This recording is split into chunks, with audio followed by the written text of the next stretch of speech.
Look, we don't all have to grow food, but if you want to, that's great. And we really only need 4% of the population to grow the food that we need.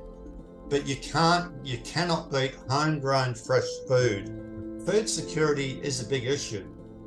As we know, in most storage facilities across the globe, there's only enough food stored really for 2 to 3 days. To grow food at home, what we want is nutrition, freshness, okay, and diversity. But growing food at home can be very relaxing and enjoyable, and a really great way to teach your kids about nature, soil ecology, teaching them about the beneficial organisms, how the soil food web works, and the function of soil, and how plants grow, and how everything's connected to everything else within the garden. If you look at a forest system anywhere in the world, you can find virtually all of the permaculture principles in a forest system. Everything's connected to everything else. Everything's supporting everything else. So it's just a whole cooperative system, but nobody's ploughing the soil. Nobody's applying fertilizer. Nobody's watering. Nobody's planting. Nobody's pruning. So how does that forest system function and survive on its own? But it's also self-regenerating and self-renewing, and it builds its own soil. So if we observe the forest system, we can actually bring that back to the garden and do the cultivated ecology that's relaxing, enjoyable, and you're getting food that's full of nutrition, and it's right at the front, or the back door of your house. When you look at things like the metaverse or AI everything, it's this idea that we can somehow disconnect ourselves entirely from nature, yet we are nature. We need it, our microbiomes need it, our brains need it, our guts need it, even our mentality, our mental well-being requires nature. And so we're trying to create meaning with tech, with high nature and high touch as much as we can in a broad variety of domains, which is why permaculture is so hard to describe, because it's, food, energy, water, shelter, waste, community, finance, all of those things are kind of encompassed in permaculture. There's an expression that I'm allowed to have by creating. And that's one of the biggest powers that we can do today in this crazy world, is create. And that's where I say permaculture saved my life, because it gives you that directive to act.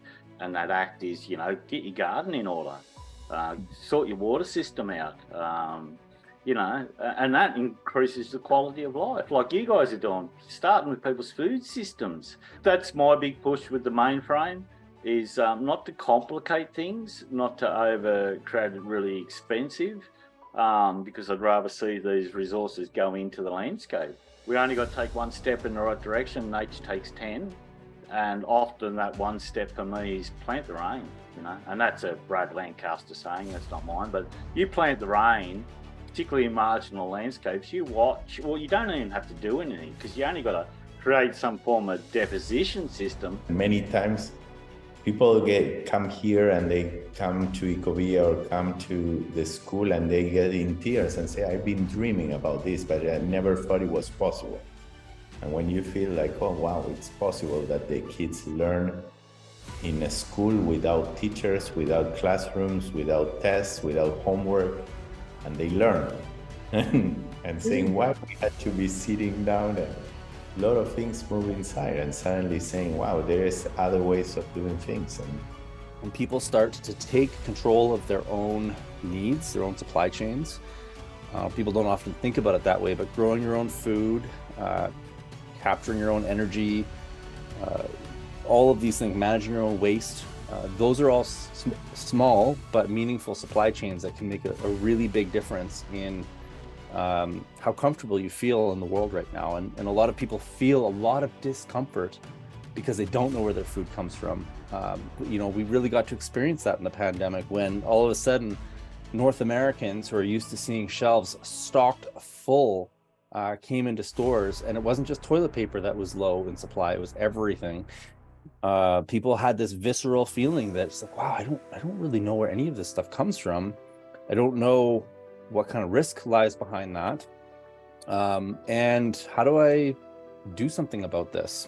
So there's like an incredibly varied world of fermentation, and people ferment everywhere because there's an inevitability to microbial transformation of our food. And because, fermentation just gives people so many practical benefits. I mean, fermentation is applied, as you mentioned, as a strategy for preserving seasonal food abundance. Fermentation can make food more digestible. It can make nutrients in food more easily bioavailable.